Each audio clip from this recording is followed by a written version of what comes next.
देख रहे हैं पंजाब केसरी और मैं हूं आपके साथ तिशा गुप्ता। सिर्फ एक महीने में नेपाल की सियासत में ऐसा भूचाल आ गया है कि सड़कों पर गुस्सा साफ दिखने लगा है। जिस नेता को जनता ने भारी बहुमत से चुना, जिस पर उम्मीदों का पहाड़ था, वही आज सवालों के घेरे में है। बात हो रही है नेपाल के प्रधानमंत्री बने बालेन शाह की, जो काठमांडू के मेयर से सीधे देश की सत्ता तक पहुंचे। लेकिन सत्ता संभालने के कुछ ही दिनों के अंदर हालात बदलते नजर आ रहे हैं।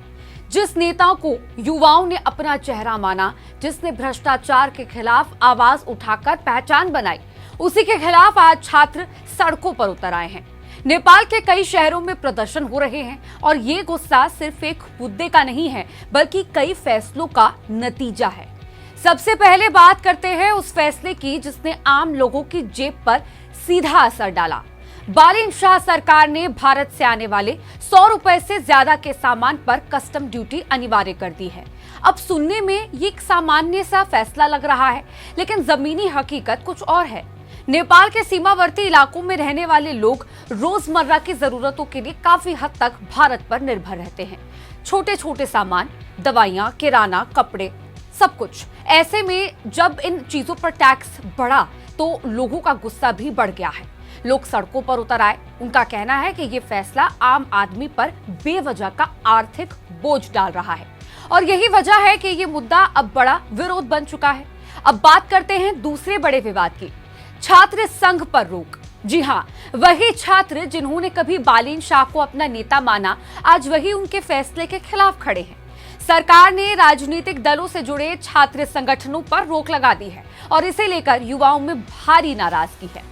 छात्रों का आरोप है कि सरकार उनसे बात करने के बजाय दबाव बनाने की कोशिश कर रही है। यही वजह है कि नेपाल के कई शहरों में हजारों छात्र प्रदर्शन कर रहे हैं। यह आंदोलन अब सिर्फ कॉलेज कैंपस तक सीमित नहीं रहा। इसमें अलग अलग राजनीतिक दल और समाज के कई वर्ग भी जुड़ते जा रहे हैं। यानी मामला अब और बड़ा होता जा रहा है। और अब तीसरा मुद्दा, जो बालेन शाह के लिए सबसे ज्यादा मुश्किल खड़ी कर रहा है, भ्रष्टाचार। जिस मुद्दे को लेकर उन्होंने चुनाव जीता, उसी मुद्दे पर अब उनकी सरकार घिर गई है। उनके गृह मंत्री सुदन गुरुंग पर गंभीर आरोप लगे हैं। कहा जा रहा है कि उनके पास आय से ज्यादा संपत्ति है और मनी लॉन्ड्रिंग जैसे मामलों से उनका नाम जुड़ा हुआ है। कुछ कथित दस्तावेज भी सामने आए हैं जिनमें विवादित निवेश और शेयर खरीदने की बात कही जा रही है। इन आरोपों के बाद विपक्ष और जनता दोनों ही उनके इस्तीफे की मांग कर रहे हैं। अब जरा सोचिए, एक तरफ जनता का गुस्सा, दूसरी तरफ विपक्ष का दबाव और तीसरी तरफ सरकार के अंदर ही उठते सवाल। ऐसे में बालेन शाह के लिए ये वक्त किसी परीक्षा से कम नहीं है। उन्होंने बड़े जोश के साथ सत्ता संभाली थी, लेकिन अब उन्हें हर मोर्चे पर जवाब देना पड़ रहा है।